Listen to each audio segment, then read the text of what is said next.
I've had a few people ask me about chakras lately, and I wanted to talk about them and give like a little chakra 101, if I may, because it's a complex topic, and it can get a little, excuse the noise, a little overwhelming, but I just want you to have a general understanding of what they are, how they work, and how you can help to make sure that they are in alignment.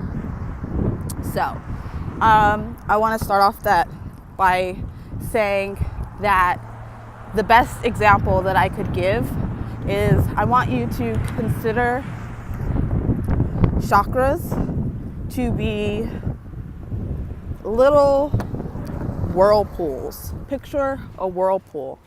And I want you to imagine that each of these whirlpools, there are 7 main chakras. So just to kind of put that in perspective, I want you to consider, oh God, it's hot, that there are 7 main chakras in the body, and they're all little whirlpools, and each of these whirlpools goes off of a particular energy, frequency, vibration, so on and so forth. Now, I want you to consider that each of these main chakras is a different radio station, right? And they all play a different type of music. So we'll say one plays gospel, another plays R&B, the other one plays rock and roll, the other one plays soul music, classical, pop, so on and so forth, okay? So each of these radio stations, once if something happens and they get out of alignment, they don't quite play the music static free. You get what I'm saying? So what happens is you don't get a clear you don't get the clear message. You don't get the clear function of the radio station. So this is what happens when you're out of alignment. Now, ways of getting into alignment, they're different for each chakra because, again, each chakra is a different energy, a different radio station, and it emits a different frequency. So there is the base chakra, which is at the base of the spine. The color for that is red, and that chakra represents security and stability and comfortability. From there is the sacral chakra, and it's the sexual organs. It's your reproductive system. It's the things that you like to indulge in. And a lot of times when people say that when they refer to someone as working from a lower energy, a lower vibration, these are the chakras that people are referring to. Again, security, things that are comfortable, things that feel good. So that's usually what the base and the root chakra are often associated with. And when people, again, they say people are working from lower vibrations, this is what they're referring to. Now, from there, you have your solar plexus. And the solar plexus is like, it's your gut, it's your belly, it's that instinct, that intuition that you have within. It's that knowing, it's that power, it's that confidence, right? And the color for that is yellow. And a way of working that is creative expression. I don't know if I mentioned that, but creative expression is a great way of opening up that solar plexus. The solar plexus is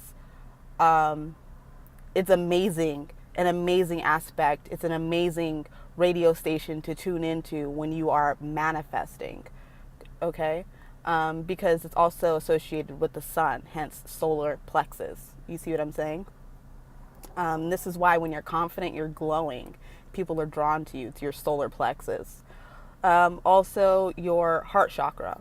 Your heart center, it's your ability to love, your ability for emotional intelligence, your ability to to love, um, in an honorable way, and in a way that honors both you and the other person, or the passion, or the job, or the people, or the commitment, or whatever. It's your ability to love in a healthy manner. And green is the color that's associated with the heart chakra. So doing things that make you happy, gardening, cooking, things that bring you joy. Personally, I love watching hummingbirds. I have hummingbird feeders on my patio, and it brings me joy. Things like that. That's how you help to open up that chakra. From there, you have your throat chakra. The throat is associated with communication. It's making sure that you're able to express yourself in a healthy manner, communicate in a healthy manner, the ability to speak up for yourself, the ability for you to express yourself, and express your dreams, express your vision, express. You see where I'm headed. It's the ability to express yourself. And the color for that chakra is blue. A way of working that chakra would be to try and express yourself. It could be something as simple as even giving people compliments, singing in the shower, singing in the car. You're working on the throat. You're using it. You're vocalizing. You're using that radio station. From there, you have your third eye. The third eye is purple. The third eye is associated with your intuition. The third eye and the solar plexus are they're interconnected, because it's how you connect with your higher self. That's what the third eye represents, the higher self, the inner knowing, that the knowing within, your divine purpose, your divine path, what makes you happy, like who you are as a being, maybe not even as a being, like as a spirit, as a soul, like, again, what is your purpose, your divine purpose, or your divine intuition? This is your third eye. And finally, and you work on your third eye by meditating, right? And then after that, you have the crown chakra, which is at the very top of the head. And the crown chakra is associated with divine consciousness. So it's a culmination of, working from our lowest needs and desires and wants, and becoming more expressive and learning how to transmute these energies up into a divine collective, and learning how to use these powers and these abilities that you have for the highest good, for the good of everyone, not for your own betterment or detriment. You see what I'm saying? It's doing these things for the benefit of other people. It's being connected to the collective consciousness. It's having a divine knowing of your divine path and divine purpose, and working towards that. It's union also. Quickly, I'm gonna have to make another video about this, because there's a story for yoga, and it's Shakti and Shiva, and it's the root, it's Kundalini, the root and the crown, it's the meeting. This is divine union.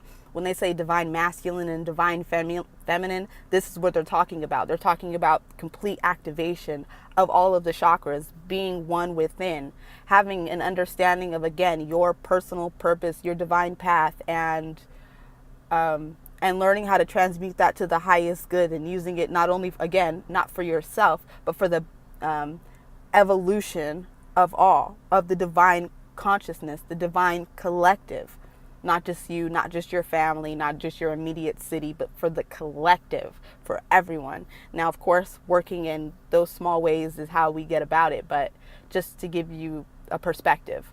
So, I hope that breaks it down. With that, very quickly, I tried to give a practice for each of the chakras, but know that you can look up meditation music correlated to each of the chakra systems, and you can listen to that in the background. Your subconscious mind will pick up the frequency, and it will naturally help you to unblock those chakras, to help you to fine tune those radio stations. Also, you can always wear the color of the chakra that you're trying to work on. You could paint your nails the color of the chakra that you want to work on. You can get flowers for the color that you want to work on. You can do your bedding of those colors. There are so many different things that you could do. Just incorporating those practices into your life will definitely, again, help you to align. So, as always, I hope this was helpful, but as always, it's my absolute honor to serve you. Love you. Bye.